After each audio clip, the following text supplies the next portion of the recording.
Game changers cinema pre release ఈవెంట్పై చిత్ర బృందం అధికారిక ప్రకటన చేసింది. జనవరి 4వ తేదీన రాజమండ్రి వేదికగా ఈవెంట్ నిర్వహించబోతున్నట్లు స్పష్టం చేసింది. ఇక ఈ ఫంక్షన్కు ఆంధ్రప్రదేశ్ ఉప ముఖ్యమంత్రి పవన్ కళ్యాణ్ ముఖ్య అతిథిగా హాజరు కాబోతున్నట్లు కూడా అధికారిక ప్రకటన చేశారు. సెన్సేషనల్ డైరెక్టర్ శంకర్ తెరకెక్కించిన ఈ పొలిటికల్ యాక్షన్ థ్రిల్లర్లో కియారా అద్వానీ, అంజలి హీరోయిన్లుగా నటిస్తున్నారు. శ్రీకాంత్, నవీన్ చంద్ర, సముద్రకని, ఎస్.జె. సూర్య కీలక పాత్రలు పోషించారు. సంక్రాంతి కానుకగా జనవరి 10న ఈ చిత్రం ప్రేక్షకుల ముందుకు రానుంది.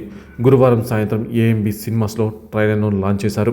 ఈ భారీ బడ్జెట్ చిత్రాన్ని Sri Venkateswara creations, Zee studios, Dil Raju production బ్యానర్స్పై దిల్ రాజు సిరీస్ నిర్మించారు. తెలుగు, తమిళ, హిందీ భాషల్లో ప్రపంచవ్యాప్తంగా ఈ మూవీ రిలీజ్ అవుతుంది.